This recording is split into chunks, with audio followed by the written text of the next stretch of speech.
আমি কে অন্য মানুষের নিরাপত্তার দায়িত্ব নেওয়ার? তার মানে তো আপনি আমার উপরে নির্ভর। আমি নিজেকে এত বড় মাস্তান মনে করি না। আমি রাঙ্গুনিয়াতে 100% মানুষের এমপি হতে এসেছি, 65% না। আমি যদি রাঙ্গুনিয়ার এমপি হই ইনশাল্লাহ, বছরে একবার এসে যদি খালি আপনাদের স্কুল কলেজগুলি দেখে যাই, তাহলে আগের যিনি এমপি ছিল আর ওনার আর আমার মধ্যে কোনো তফাৎ থাকবে না। 3 মান্থ আমার এখানে এসে অন্তত random check on school and colleges. আশা করি 3 মাস পর আপনাদের সাথে দেখা হবে। আমাদের কারিগরি শিক্ষার জন্য আমাদের কিন্তু এখন সার্টিফিকেশন দিতে হবে, দ্যাট অ্যাকচুয়ালি হ্যাজ ভ্যালু। আমাদের প্রিভিয়াস জেনারেশন, আমার পরে আপনাদের আগে যে জেনারেশনটা ছিল, তাদের হাতে যে সার্টিফিকেটটা আছে, আমার এক চাচা খুব সুন্দর বলেছিল, ওই সার্টিফিকেট দিয়ে এখন নিজেকে খালি বাতাস দিচ্ছি। তো এখন ওই সার্টিফিকেটটার ভ্যালিউ আপনার বাড়াতে হবে।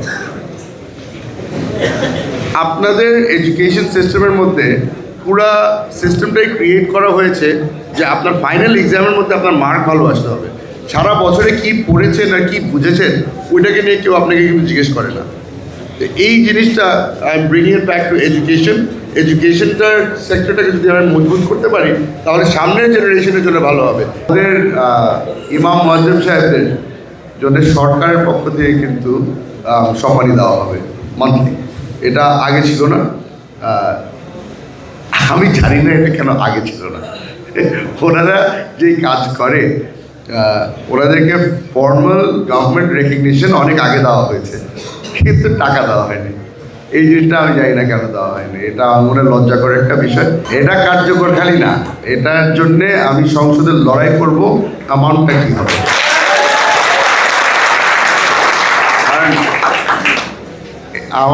আমাদের বাংলাদেশের বিগত সরকার, ওনারা সব মনে করতো যে ওদেরকে বলা হতো সব জানতা পার্টি, ওরা সব কিছু জানে।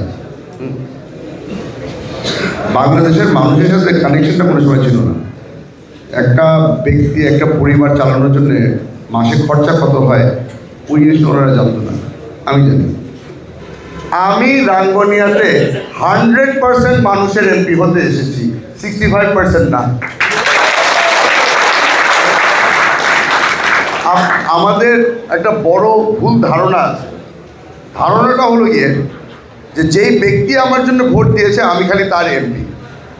আমি খালি তার এমপি না, যে আমার বিরুদ্ধে ভোট দিয়েছে আমি তারও এমপি। আমি কে অন্য মানুষের নিরাপত্তার দায়িত্ব নেওয়ার? তার মানে তো আপনি আমার উপরে নির্ভর। আমি নিজেকে এত বড় মাস্তান মনে করি না যে আমি গিয়ে সবাইকে নিরাপত্তা দিয়ে বেড়াবো। আমার দায়িত্ব হচ্ছে আপনাকে এত শক্তিশালী করা যে আপনি আপনার নিজের নিরাপত্তা দিতে পারেন।